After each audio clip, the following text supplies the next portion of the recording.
Thank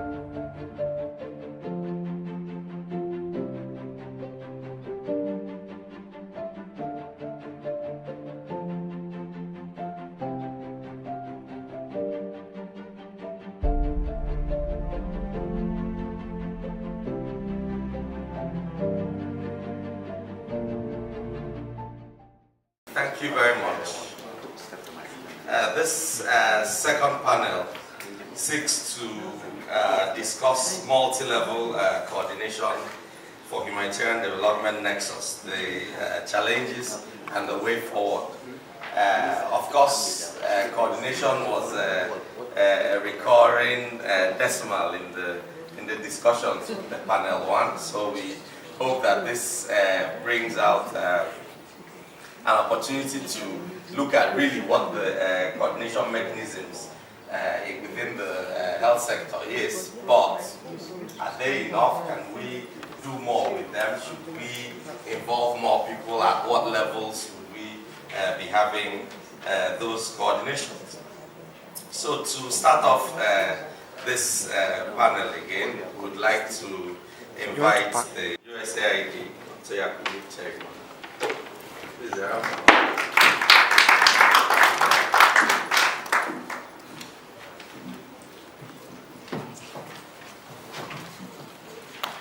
Also alongside him is the able Honorable Commissioner for Health, Borno State, Dr. Michelia.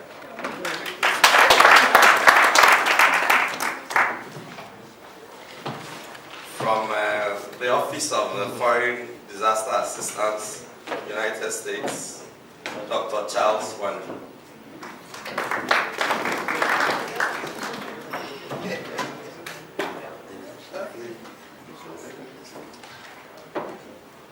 We had the Honorable Commissioner from Zamfara State. I don't know if he's here, Dr. Honorable Liman.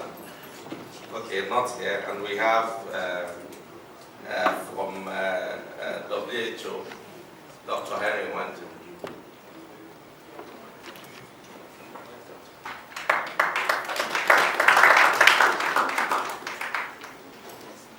Okay, so at this point, I'll hand back over to the moderator, Professor Ed. We are supposed to be looking at multi-level coordination for humanitarian development nexus. We already have challenges and a way forward. We already have had some challenges outlined by the previous panel. Do you see more challenges with respect to multi-level coordination? And this will be what we identified earlier as very high level, at the level of the planning, Ministry of Planning, down to federal responsible agency, say health, and then down to state level engagement, sub-state level, down to community, multi-level, operational and policy. Are there challenges, and what is the way forward? Let me start with the Honorable Commissioner.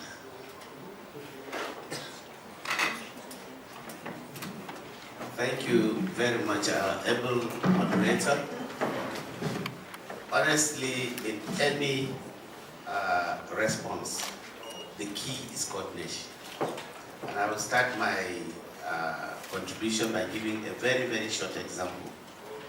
About 8 weeks ago, I was in one of the local governments, Ngala, to be specific. It's a border local government. And that local government has a general hospital and quite a number of primary healthcare centers, of which, as at the time of my visit, there were 2 functional primary healthcare centers. So it's a newly liberated area. The whole town was well populated by people that have returned. And the general hospital was partially being used by one of the partners. They have 4 doctors helping them. One other partner is in one of the camps in the town with 5 doctors. Then 2 other partners with 1 doctor each. And when I went around and saw what was going on, I discovered that the busiest primary health care center, which is very close to the market, had no doctor. So there and then I called a coordination meeting. And I said, in the best of times, when that town was normal, that is before, let's say in the 90s, they never had more than 2 doctors working in that general hospital. And of course, the primary health care centers were being run by community health officers. They never had this number of doctors. There were 11 doctors that day when I went. But they were not getting, the people were not getting the services that a town that has 11 doctors ought to be having. But immediately after the meeting, and I was able to convince all the partners, we met, and we agreed immediately to deploy 3 doctors to that primary health care center where there were so many patients, but with not a single doctor. So this is what coordination can do to you. Now, the multi-level coordination that you've mentioned, starting from the federal government, we want to thank the president for the political will that he has deployed in the Northeast. In fact, there is the general feeling in Borno State that Buhari loves Borno more than even Katsina State. Believe me, because immediately he came in, even the basic food that the state were procuring from meager resources to feed the IDPs, the federal government took over. And after, like I said, Alaki made a lot of noise. We were called here. And the health and nutrition emergency that everybody was talking about was triggered. Now, but at the federal level, everybody knows that the Ministry for National Planning coordinates the humanitarian approach with the Ministry of Health, Agri, Education, Security people as well, all involved. And then at the state level, there is a state level coordination, which is usually chaired by a very top level government functionary. In fact, in the previous regime, it used to be the deputy governor. Then in the current regime, the secretary of the state government was chairing it, and then all the partners, state, federal agencies, partners, they all go there for the meeting, with OCHA co-chairing with the state functionary. Then at that level, for example, health is one working group, which I chair at the health working group. Now within the health, we have so many subsectors. You have the nutrition working group, the rapid response team, the disease surveillance and notification, the WASH that is related directly to health, and so on. Now, like it was said here, the state, we have a permanent secretary designated in the governor's office that registered all partners. From there, they will know whether that partner is actually registered at the federal level. And then you now register at the state level, and they will be able to know which working group you belong to. Is it health? Is it education? Is it food security? Is it protection? Is it agriculture? And so on. Those in health are deployed to health, and then in the health working group, we meet every 2 weeks, whether there is an emergency or not. And with the help of WHO, when I advocated to them, when I discovered how important coordination is, we had this public health emergency put in place, which is one of its kind in the whole country. There we have an incident manager from WHO and an incident manager from the state, and they co-chair the meetings together. Whenever we have an emergency, meetings take place daily in that coordination center. And the incident management system is deployed, where action points are drawn up and people are given, responsibilities. And daily they assess to see what needs to be done. In the absence of any emergency, there is a mandatory 2 weeks meeting that takes place, co-chaired by the WHO incident manager and the state incident manager, where they look at all the partners working in the whole state. With the help of OCHA, we even have a map of Borno State with all the local governments mapped out, and we know how many partners are working in each local government and what kind of services they are rendering. So that at a glance, you'll be able to know where the gaps are. And any new partner coming, by the time they come up with their mandate, excuse me, you'll be able to know which local government will be most useful. So they are now told, look, we have a gap here. Can you please go to that place? If they have challenges of security or certain things that the state can easily make, we do it so that we create the enabling environment for that partner to go and discharge those activities that they plan to do in that state. And like the executive director mentioned earlier during the first panel, we always have a memorandum of understanding with the partners so that we already know what interventions they are going to do and for how long. So at the local government level, we also have coordination meetings. And all these meetings at the state level, they are chaired by the state person, and then at the local government, they are chaired by the local government person. Unless if we don't have a capable person, either at the state or local government, then one of the partners can chair that. But then they send the meetings to the main meeting that takes place every 2 weeks. So honestly, Borno can be used as a test case for any state that can go into emergency, where you have a state coordination team, and then the different thematic areas, they have their working groups, and then at the local government, you have coordination as well. Thank you very much. Thank you, Honorable Commissioner. I think it's Dr. Wanjo, what we've heard of this working group, you know, these coordination mechanisms in existence, apparently addressing mostly humanitarian components of the health sector response, development. Well, let me just put it simply. Are these enough? Are they effective?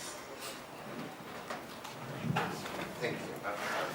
Humanitarian point of view, we do appreciate very much, and I think coming to this meeting today, as Steve was just saying, it makes me appreciate the amount of work you guys are putting in the field, which we don't get to see sometimes, in terms of coordination.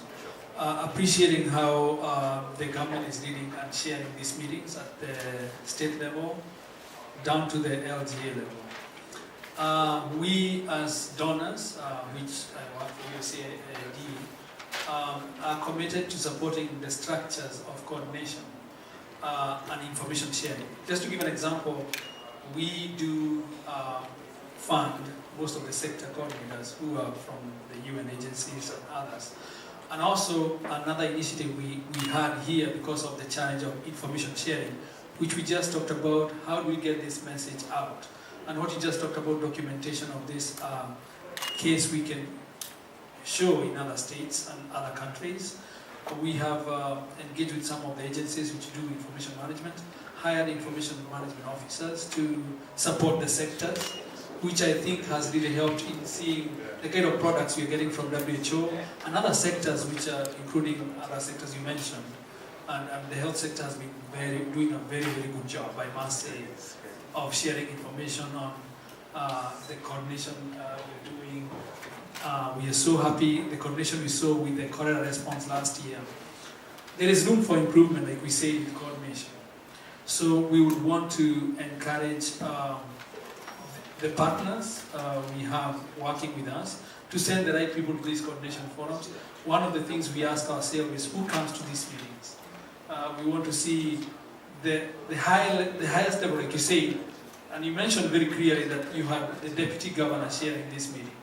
It shows a commitment. A commissioner like you sharing the meeting shows that commitment. We respect that of our partners too, who we are working with, to send the people with authority, people with strategic thinking capacity, and they can support the coordination forums to be more functional. Because even going to the LGA level, who do you send to? And when we talk to our partners, the first question we're asking, who goes to those meetings? Experience tells us in most forums you work, not just in Borno, people create coordination meetings are not functional and even don't go to the meetings. It's like a cycle. and you ask them, do you go to those meetings or who do you send to the meeting? Because you're saying that meeting is not functional. It goes back to who goes to those meetings. So, and being regular, sharing the notes on time, and which I'm saying you guys do a good job, and the agendas. So, as humanitarians, because we're here for a short while, I think you should take advantage of us being here as donors of the humanitarian agent response. See how we can build more capacity in the coordination system, in this training which you talked about. If it's information management, having those systems in place which are sustainable, we would be happy to support. Otherwise, I think given what is happening, I take back that there is a very good foundation for the NEXUS here, where we can build on what we have right now. Our development colleagues who are next to me here and others will take over from when we leave as humanitarian donors and work with the government. And I appreciate also the government of Nigeria we are working in an environment which is functional. We work in countries because us as humanitarians work in countries which are either failed states or they have no government structures or no employees who are qualified. Nigeria is one country we are so proud we have. I can't imagine the number of doctors sitting here. I'm not myself. They're calling me a doctor. But I appreciate the number of qualified personnel you have in even the local areas. When they go to the field, you talk to a person, an extension worker. They just need to be organized. I think it's an opportunity for us to build on the existing structures, which are the sectors and all that. The government should embrace that. And when we leave, those structures could be then used as a platform for development. Thank you.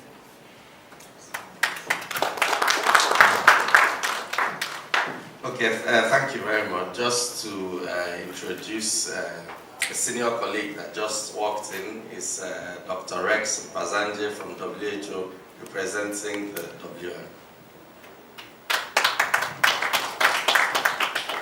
Doctor, welcome to the panel. Okay. I will expect you to take the microphone and let us explore and see if the coordination mechanisms as described. He's pointed out quite a number of areas that can be better. Are there issues? Are there enough? Are they enough? Are they effective? Thank you for this opportunity. First of all, I must say I work with USAID on the development side. Yeah. And since my friend here, my brother, is working on the humanitarian side, it's no coincidence. We work internally. So coordination must start internally before you can be able to coordinate outwardly. And clearly what we have done together with the humanitarian colleagues of USAID internally was to commission some kind of assessment, joint planning and analysis to understand the context of what is truly happening in the northeast of Nigeria. And we collectively planned and actually programmed some funds to support the government of Nigeria through the UN system. And we monitored those interventions as they are carried out. And I believe that alone shows clearly that we have started the process internally. And this conversation, this national conversation, I believe we have a blueprint for us to, for every other donor to actually emulate. And I think beyond this, we should not cry and say coordination every time, but nobody wants to coordinate externally and across the levels. I'm looking at, yes, there are some issues like once there's a crisis, there should be a combination of both the development partners seated and also the humanitarian partners seated together in the same place, doing the contextual analysis of what's happening in that area, be it the northeast, be it in any part of the country, as we are seeing clearly the north central and some other parts of. Will you call that forum? I'm sorry to interrupt you. Okay. Will you call that forum a coordination forum? In where you're having these groups or actors sitting? Yeah, and I analysis. will call it a coordination forum. Okay. But I believe this is a discourse, and the roadmap and the nitty-gritty, or the deeper one she called the dialogue, will really shape and define what we are going to call it. So I believe I'm just throwing the ball for eventual government to lead the process and clarify the roles and responsibility of each of the donors and give it a name. So I look at looking at the issues of sustained investment in continuous assessment to give us indication of, is this place still humanitarian? Do we still have to put in some kind of development, strengthen some infrastructure, capacity, human resource? Can we do some kind of quick procurement, supply chain intervention as the humanitarian crisis goes on? So I think the approach will be a kind of like a scenario planning within that coordination room, bringing together both the humanitarian team actors and the development actors together.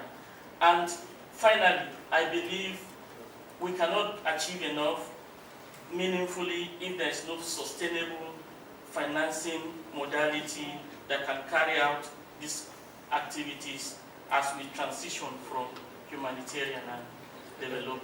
Thank you. Thank you very much. I'm going to come back very quickly to this sustainable financing. Okay. It appears to be quite an issue. But I need to really explore this introduction and then subsequently the WHO, because this is the leader in health, both health services and health systems. Thank you very much. My name is Wanjane. I was already here to represent Boss, who is incidentally here now. So I'll just talk briefly. Okay. Yes. I'll just talk briefly on some of the issues with regards to coordination, while he will talk on a larger scale, where we are and what the challenges are. On coordination, it's one overarching issue that almost determines how all the other interventions would go. From my own view and assessment, I would say that the coordination, especially the health sector, in the emergency has really been working very, very well. For instance, in the health sector, the Honorable Commissioner has already mentioned there are coordination meetings going on almost every 2 weeks if there are no active incidents. And just to say that there is also a document, health sector bulletin, where all the activities that have been carried out within those particular 2 weeks would be outlined and shared, and that is online. So it's a very good one. But looking again, we also have so many other instruments like the HRP, the state strategic plans, the national strategic plans. So all these things are coordination tools that are being used in the field, and all the agencies actually key into it. So at the state and LGA levels, all these things are working like he has rightly said. I think the only place where there is a little, some gaps is as we are looking at humanitarian development nexus, we want to see a lot of interface between the humanitarian actors and then the development. For instance, there are a lot of working groups. I happen to be the focal point for early recovery in Maiduguri. I sometimes attend the early recovery working group. I notice that there is no very strong collaboration or coordination between the two groups as it is now. And you know that for health, you really need to work with all the other sectors like water, like energy, like all of that. And sometimes you see some of them doing activities in the field, like the Ministry of RRR, they are doing a lot of activities, a lot of rehabilitation. So we still need a very strong coordination with all the other line ministries in order to achieve something concrete. Then at the state level, for the donors too, I think it's also, we're discussing with the Honorable Commissioner the other time that it will be good once in a while for the Honorable Commissioners and stakeholders from the state to have some kind of meeting with the donors at the state level as well. Not only at the national level, because at the state level you might be able to interact with the stakeholders and get first-hand information on what the policy directive at the state should be, and then how to also direct the funding. Funding is popping up again. Thank you very much. Which is not, we were talking about multi-level, is also talking about multi-sectoral. So it's not only multi-level coordination in the health sector, but also multi-sector interfacing, such that health really, provision of health services or the development of the system can also be impacted by the working of other sectors. I'm still on that same question. Okay, thank you very much. So let me add my point, and that starting with the last point of the multi-sectoral nature of the coordination that is required. I think the first understanding is that the definition of health sector in an emergency framework and definition of health sector in development are slightly different. So when we say health sector in an emergency, it doesn't mean exactly the same. In a developmental framework, it's much broader. It includes other sectors in emergency that have got their own identity. They are part of the health sector when you are looking at it from a developmental lens. So definitely that then starts to call on the multi-sectoral, both within the emergency setting as well as we are looking at a developmental setting. So as colleagues have indicated, we did an assessment quite recently, it's going on, and the report is being produced. And clearly from that assessment, what has come out as a priority is coordination, as really the overarching priority that we will need to make sure that we address in order to be able to feature it into the nexus. So as I indicated, clearly we have coordination mechanisms in the humanitarian side, we have coordination mechanisms in the development, but the two have not yet interfaced. So the issue that is being looked at in terms of coordination being priority is to look at the interface between the humanitarian coordination and the development sector coordination. Specifically taking examples of Bono, issues that were coming out is that there is no clear point where you will define where the emergency ends and development starts. Therefore, we need to find a way, a flexible mechanism in order to deal with the nexus where you are doing both at the same time. Now, what does that mean? The recommendations that are coming out is that there's need for changes on the humanitarian side and there's need for changes on the development side. And the few changes that were being pointed out on the humanitarian side, for example, in the context of health, is to probably look, especially for the partners, because in humanitarian, you largely use non-state actors to provide the services, while in the development framework, you are really looking at the state providing services with technical assistance or other assistance from the partners. So there is a need to sort of change so that that transition can start to happen. And one of the changes that was coming out is a package of interventions. Because you look at the humanitarian partners, some will fund reproductive health, another one fund malaria, another one fund, there are all those pieces, and you'll have 10, 20 partners working in the same facility doing different interventions. Now, if you have that sort of way of working in the humanitarian, which is quite okay, it will not adequately transition to the development side. So the sort of recommendation that is coming is that even within humanitarian, we should start to ask the implementers, the non-state actors, to provide a package of minimum interventions and probably start allocating them a geographical area. Because once you start that, it is easy to transition to the developmental side in terms of that package of intervention, even as government takes over. But if you are doing sort of interventions one after the other in the same facility, it will be very difficult to manage the nexus. So that was one of the recommendations. On the development side, one of the recommendations is that there's a need for flexibility. As you know, on the development side, usually we develop 5-year plans, 10-year plans. Now, if you don't know where emergency ends, where development starts, there's no way you can go, let's say in the case of Northeast, and develop a 5-year developmental plan. We have to be flexible.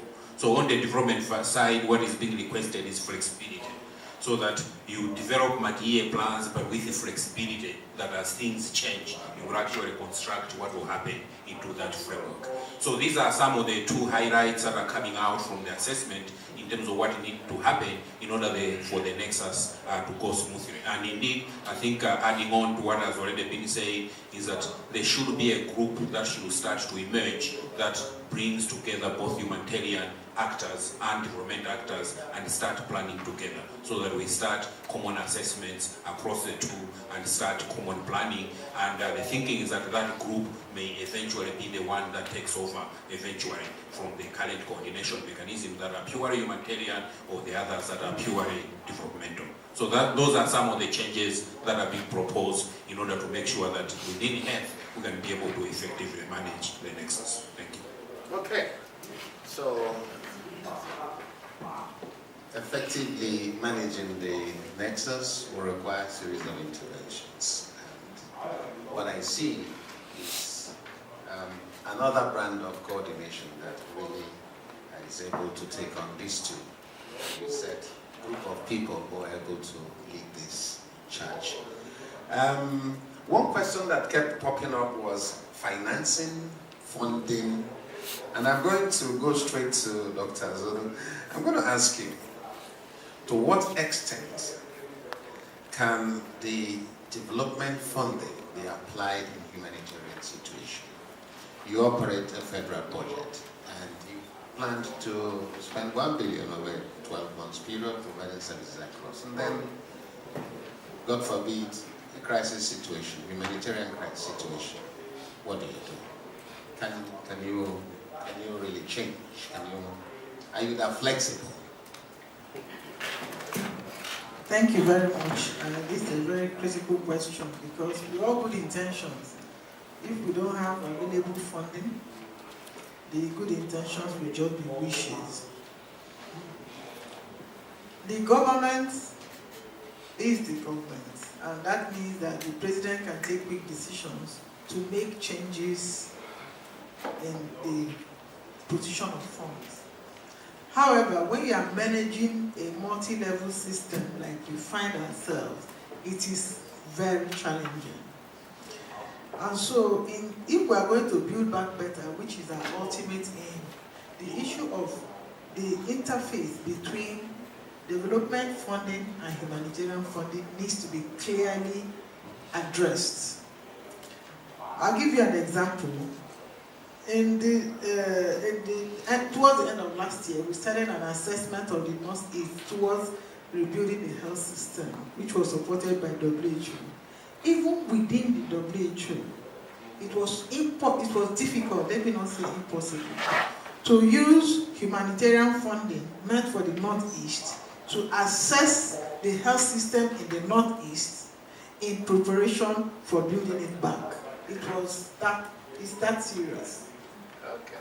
And so the implication is the extent of the problem, that the implication, the impact it will have on the health system, you can only imagine. And we are talking about the World Health Organization, the Ministry of Health of the United Nations. And so we again come back to the issue of coordination. We must sit together with everybody to agree to the extent that funds are not totally earmarked in such a way that it allows flexibility of action of decision makers and players. If that does not happen, you will see a pot of money sitting down. The Commissioner of Health is faced with crisis. The Commissioner cannot access the money, and the Minister cannot access the money, and people are dying. And that is part of why we must take this process forward. We must call ourselves together, we must tell ourselves the truth, and we must take decisions. Now, there are international regulations that allow us to change these things so that people can, address some of these issues. First, nationally, the Public Procurement Act empowers the President to take certain actions, which we can. To take certain actions, thank you, which allows us to respond quickly in terms of both development funds to emergencies, during those times and all of that. When we're looking at the IHP Plus principle, the IHP Plus principle is a WHO coordinated, WHO World Bank principle that has been accepted as part of the development initiative going forward. What the IHP does is that it empowers us at the country level to be able to take certain actions. It is only a principle. It's not being implemented at national levels. And so we need to go back to our partners and insist. And that's where the role of the national planning, Ministry of Budget and National Planning becomes very critical. And for the Ministry of Budget and National Planning to be able to do that, we as government and partners must sit down together, identify what functions we need to implement, where is the fund, what are the conditions around the fund, what are the possible changes that we may require to get maximum benefit from those resources. We also must look at the issue of what we have in the health sector. We have a tripartite agreement. It's one of the resolutions of the National Council on Health in Sokoto State. What the tripartite agreement says is that partners must work with the states to look at, to develop a plan that must be approved by the chief executive of the ministry. So what it means is that even if you are getting, wherever you are getting money from, if you want to work in Borno State, you must work with the State Ministry of Health to develop a work plan, which means that that plan must key into their plan. And so, while we accept that the ministry may not control the funding, the ministry must have an oversight function on implementation of that plan. And we have such things, and that was that tripartite agreement was developed because of the experiences we had with certain INGOs at the federal level, who just come in, have when each time we go for WHA or wherever, people come to the minister and say millions of dollars are missing in Nigeria. And the minister said, but I never knew about it. So how come I get to know when the money is supposed to be missing? Okay, so there must be an oversight function where a plan is approved and a regular report must be submitted to the approving ministry so that you can track what is being done. That way you can monitor how much of the funding is coming as actual implementation and how much goes to all kinds of logistics, hotel bills, air tickets, and all of that. And we also did agree while we were working in Borno State that human resources that are available in Nigeria should not be paid for, to not be hired from outside the country. We have to build a system. And so these are some of the issues that we must deal with in order to address the issue of funding. Earmarking of funding is killing even the best of agencies. So there's a need for us to have some fund flexibility. There should be predictability of funding, availability of funding. Of course, our role, everybody must play their role. We as federal government and state government, or the government of the Federal Republic of Nigeria, must play our role.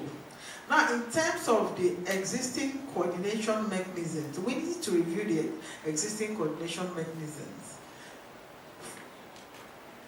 It's not a perfect situation. We hear that this is working here, this is working here, this is working here. But we can see that the outcome is not, it's not optimal. Therefore, there's something that we're not doing right. So we need to look at what we are doing.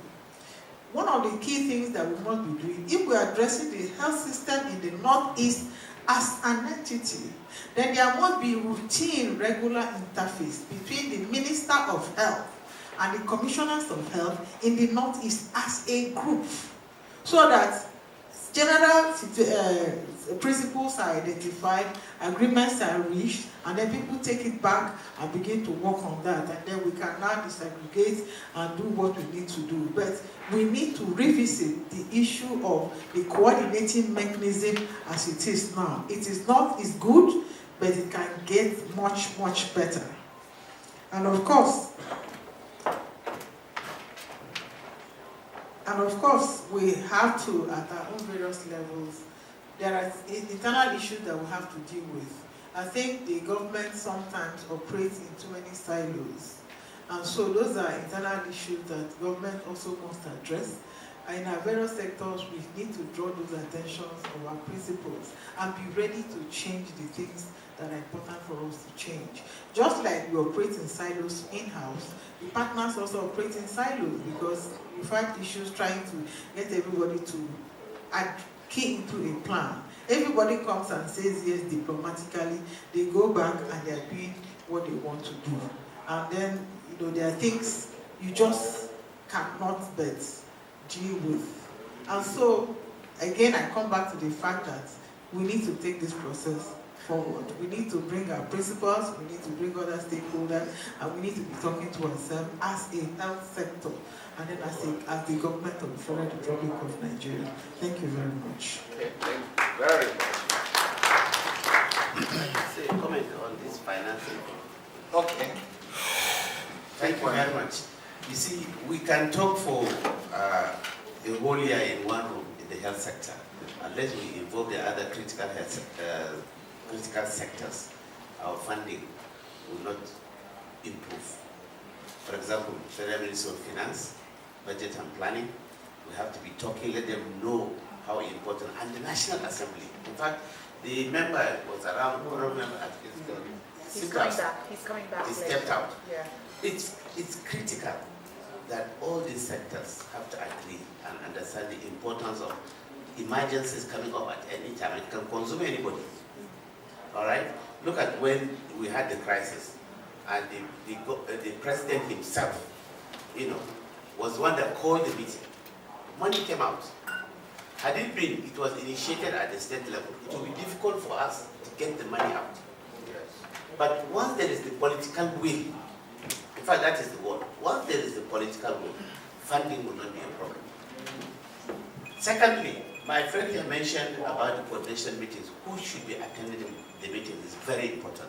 Last year when we were tackling cholera, I saw it firsthand when the WASH representative was a lower level officer from the Ministry of Water Resources, and we could not get anyone until I had to take the bull by the horn and take over the WASH issue to the governor directly before he attended to their own demands.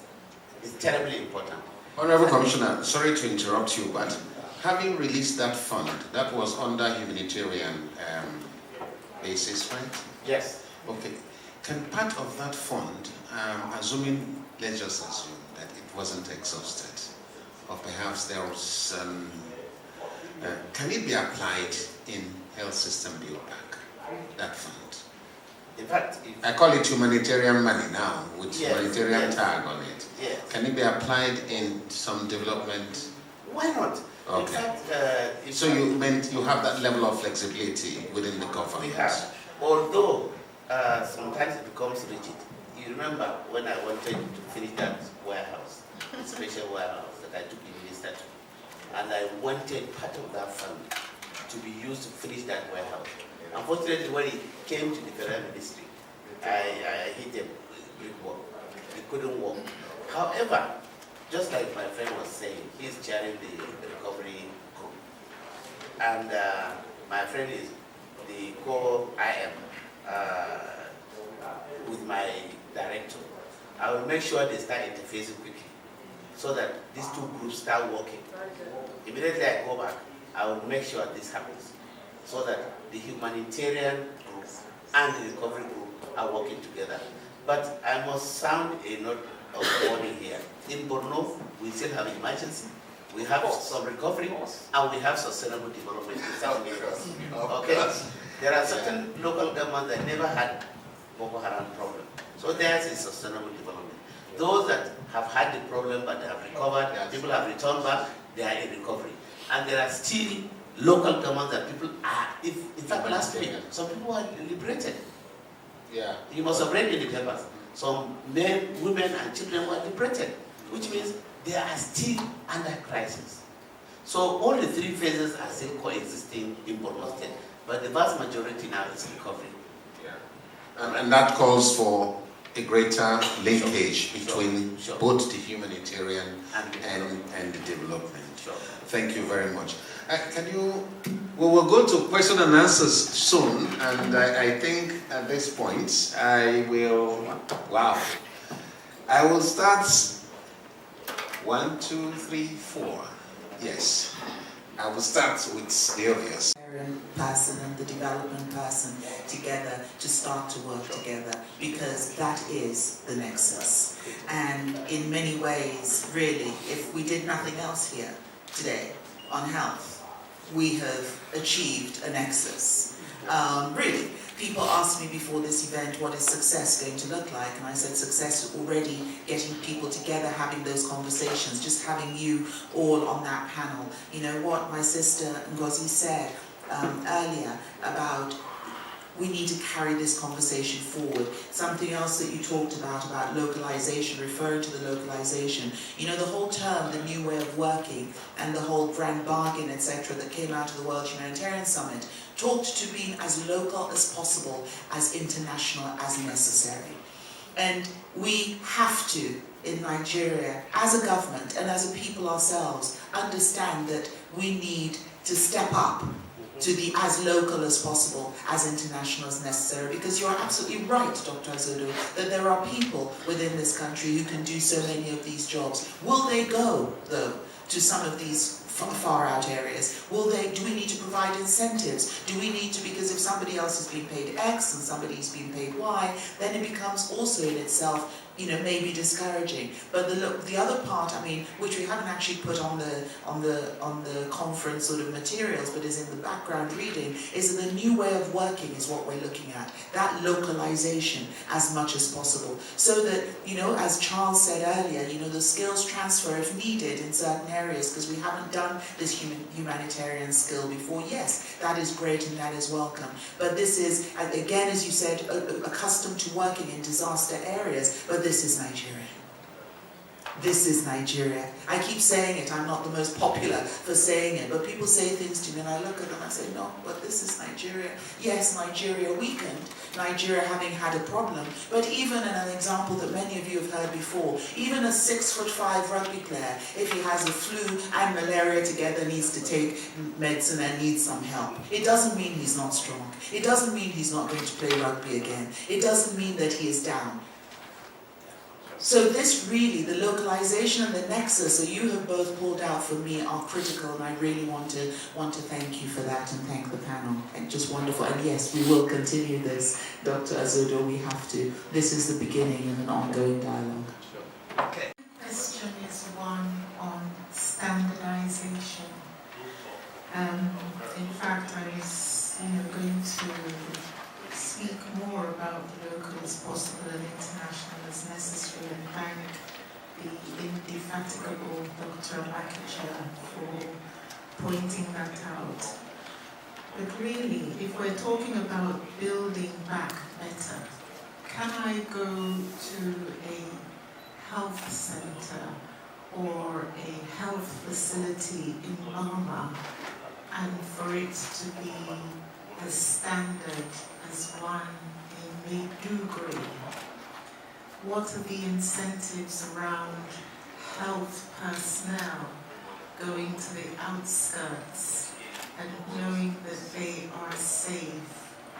If we are going to look at human resources and to use local content in a way that will do no harm or will do no further harm, remembering that one of the root causes is young people complaining about being left out, that lack of equity and equality.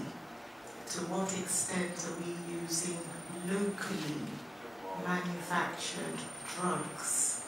To what extent are we feeding our people with locally resourced foods? So, you know, that in a nutshell is my question about standardization and doing no further harm. Thank you. I'm the Chief of Emergencies for UNICEF, and UNICEF obviously is a big partner in the health sector. We're supporting the provision of primary health care in more than 230 structures at the moment in the 3 most affected states. And the sector target, that means by the end of the year we hope to have reached about 3 million people with primary health care services. I'm saying this not to pat UNICEF on the back. I'm saying this because I want to, first of all, express my appreciation for the 2 panels for the history lessons that we've received as to how we got there. And I'm saying it to applaud also all of the people in this room and beyond, the implementers, the technicians, the donors, whatever functions have contributed to what we are seeing today. I can tell you, coming from into Nigeria, from coordination of emergency responses for the past 15 years in other contexts, this is a real extraordinary scale of response that we have seen. That said, and once we've heard really how far we've come, I'm also here, of course, like everybody else, to talk about the NEXUS. And from the perspective of an operational agency, we should always be challenging ourselves every 6 months, every 12 months to look at what has changed. And since we have started the scale-up, of course, there have been a lot of developments, and it challenges us to rethink our role. There's 2 things specifically that we are starting to see at the moment that I think will be really key and that I'd love to hear the panelists thought about. One is partners, different partners coming on board.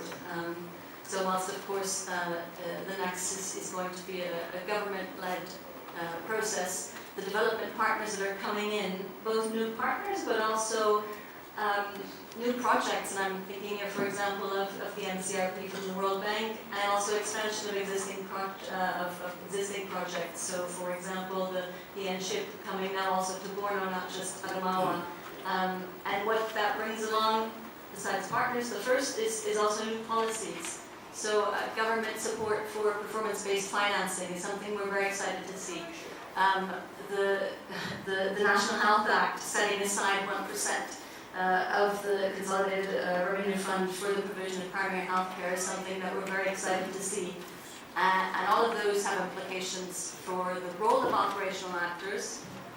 Of course, we want to see localization realized. We don't want to displace local capacity. And so we now have to have these conversations. Honourable Commissioner, you've said maybe places like Ngala or Run, there are still emergency needs, and we will be there to support those. But these are also there are situations where other partners are coming on board in MNC and Jerry. We need to be looking at how does the government step up and take these functions back over. Access to participating in state level or LGA level coordination. And so there is still a gap in terms of a government-led federal coordination body and how to devolve that. And that may require some out-of-the-box thinking, some remote conferencing between the federal level and state level, but places where we can have this conversation. We're looking forward to having it bilaterally with our partners, but we would love to see and we'd love to hear, especially from the government who must be in the driving seat on this, how is this going to be coordinated across the different levels to bring the development partners into what has been built on the humanitarian side. Thank you. Vincent Omuga from OCHA.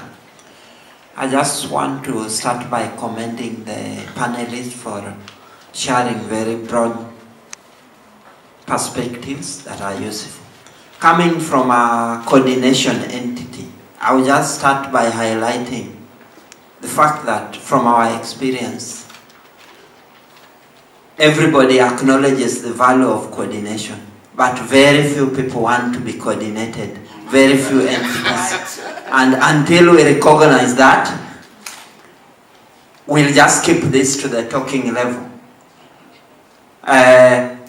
Reference has been made to the new way of working, which to us is simply how we unpack the realities and start making different partners who are involved start talking to each other. Because, as has been mentioned, the structures are different. They've been operating in silos. How do we put in the minds of the operational partners who drive the processes that you need to talk to A and B to move things forward? To us, that is key to keep things going. Secondly, there is the issue of peace. I've not heard the panelists talk about peace, and perhaps we can benefit from your insights on that. We are hearing where there is no peace, there is no development. And where there is no development, there is no peace. And when these two are missing, you find the humanitarian expanding, which is not the desire of any state. But here we are introducing a third partner, which is the peace actors. And how does the peace actors fit within the two that we've been talking about, humanitarian and development? Because when you introduce the peace aspect, it requires a whole set of different coordination mechanisms. For example, from our UN perspective, you involve new sets of actors, the UNOWAS and the Department of Political Affairs, which have a different mindset. So that aspect needs to be factored in here so that as we move forward, we get a coordination structure that fits well within this whole mechanism that we are trying to make sense of. And lastly, how the government can help us link this, linking all this to the sustainable development goals that we've committed to. If we provide that link, then you will find the operational partners beginning to talk to each other more frequently and us moving forward. Thank you. Fantastic. A shared outcome? Is it something that we all think is a common goal? Thank you very much. Having said that, I would like to... Any other question? I think we've taken...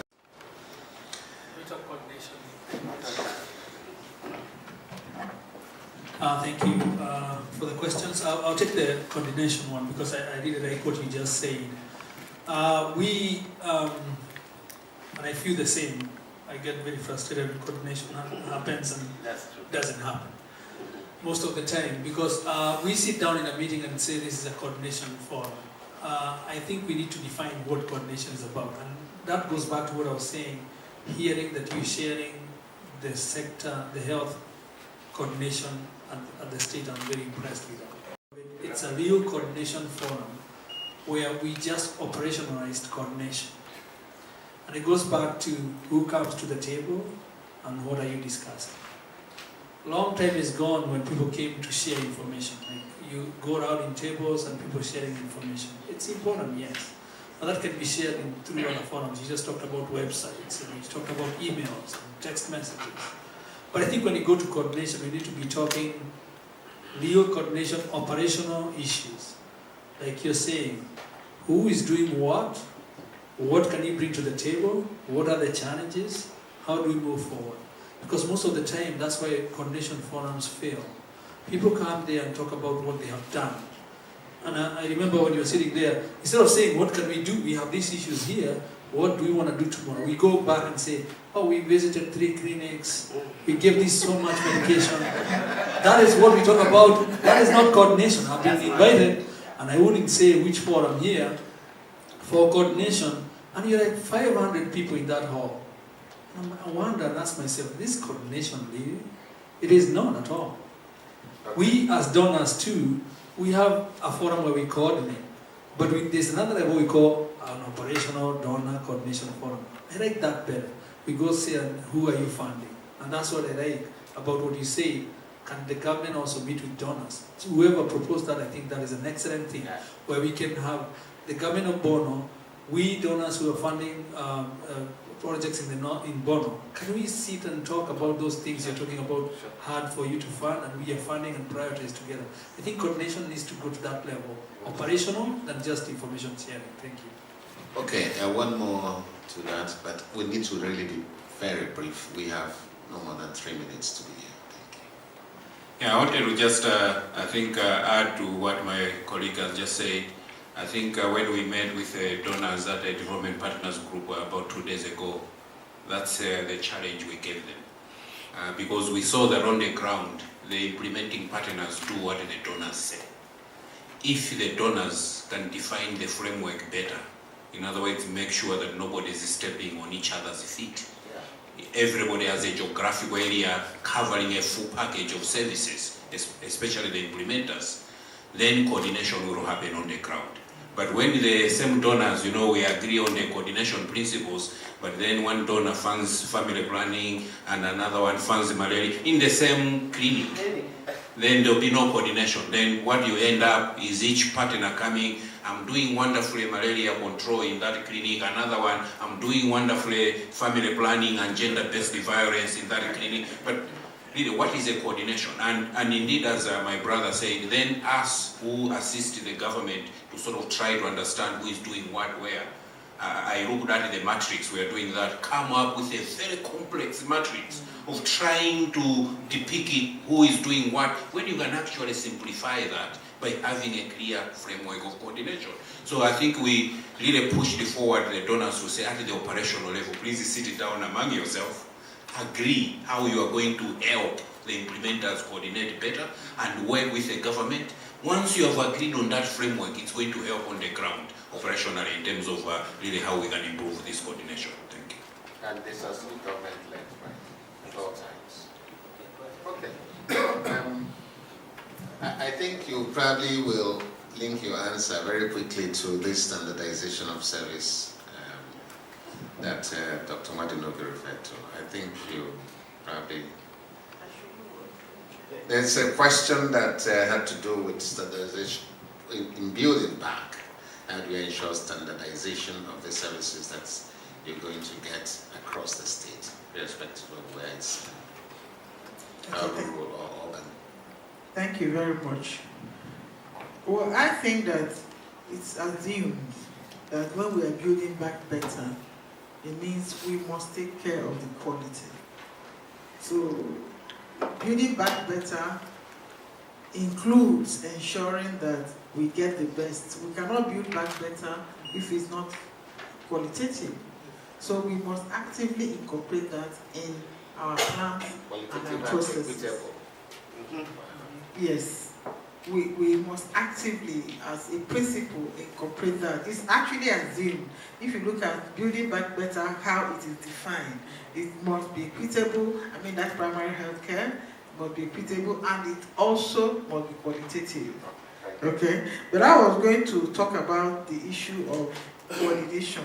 Coordination is so key when you have so many players. But having the information like a mapping is not enough. Mapping is good, it helps us look at who is doing what, but it is not enough. There must be leadership. Government must be on the driving seat. People must commit to support the government. Our partners must commit to support the government. When it comes to coordination, the Ministry of Health, whether it's state or federal, is not one of the agencies. It is the Ministry of Health. And so our experience is that people, sometimes the ministries are challenged for funding, so people hold back their funds to use that to bargain silently. And so they do what they want to do because they have the money. And so that again is where we must look at what is the role of government and how does government ensure that its role is implemented and supported. So as government, we must try to put our money where our mouth is and stand our ground.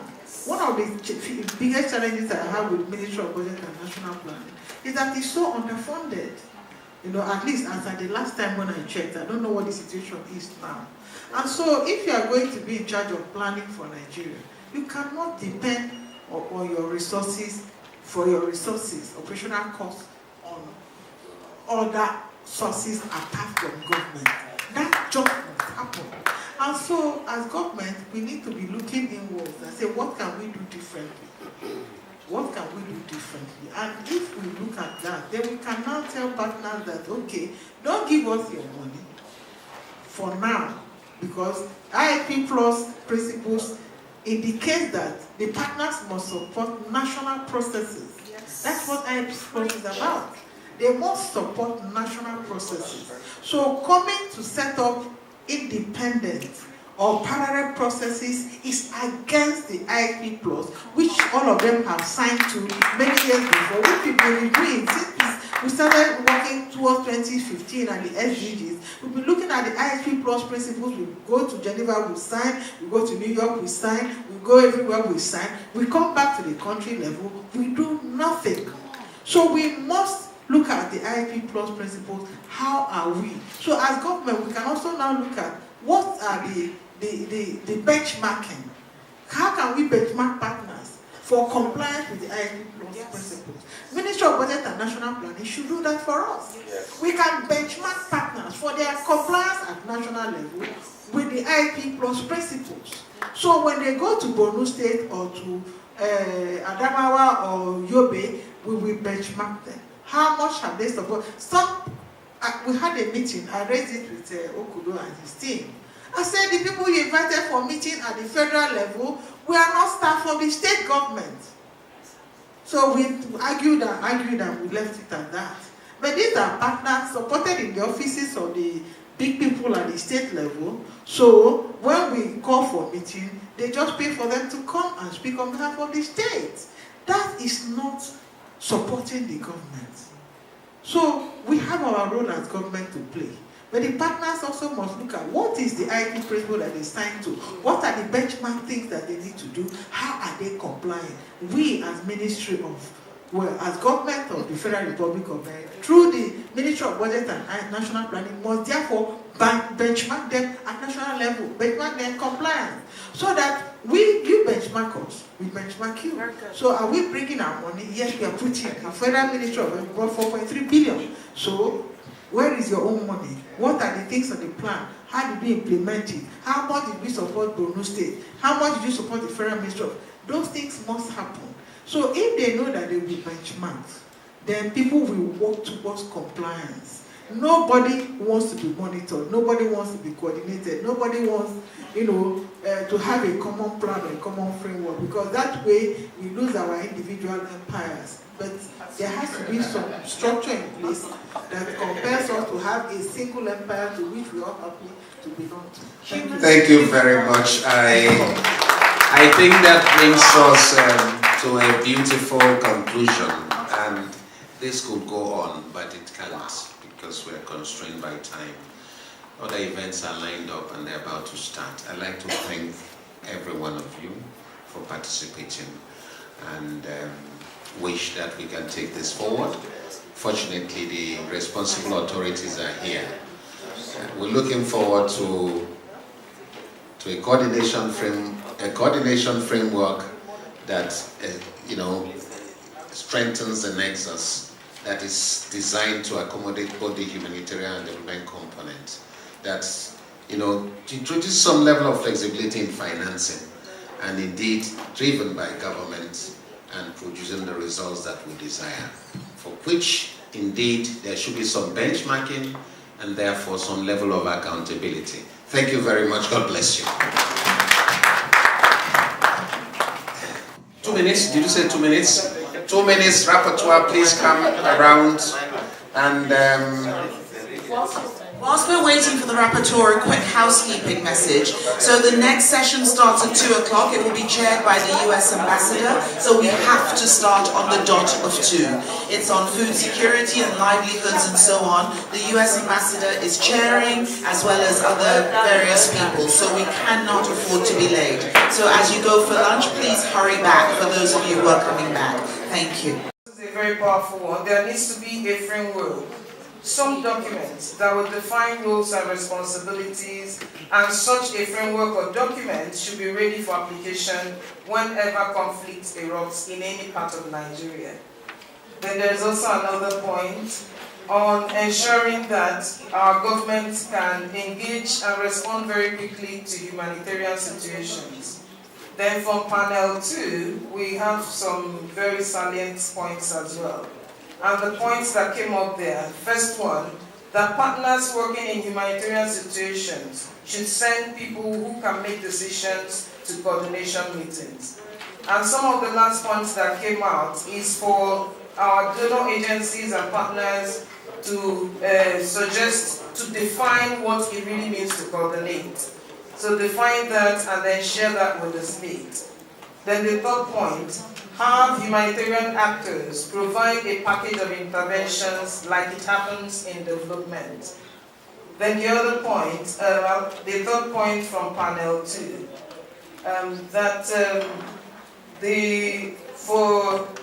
the need to be flexible as a development actor to understand changing situations, especially during emergency situations.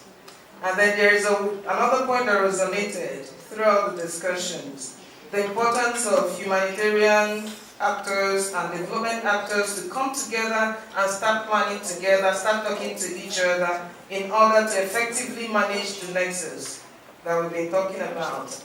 And then there's another point that came out, that funds should be earmarked to allow flexibility during humanitarian situations, especially between development and humanitarian interventions. But there was another person who made a very salient point, only one voice, but a very powerful voice, about making sure that we add peace to that nexus. So we are not just talking about humanitarian and development. So these are the key points. Then there's one point that came out again about the Minister of Health and state commissioners working together to achieve the level of flexibility required to deliver timely interventions. So these are your key points.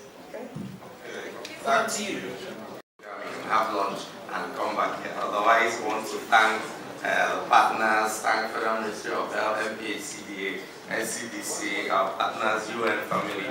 Thank you for coming. I hope your email addresses are clearly written, because this seems to be the beginning of a very interesting discussion, and we hope that in the next few weeks we should be able to work together and develop a framework so that if it's the next time, even if it's not in the Northeast, wherever we have issues, it's clear what partners and governments and donors can do so that nobody is left behind.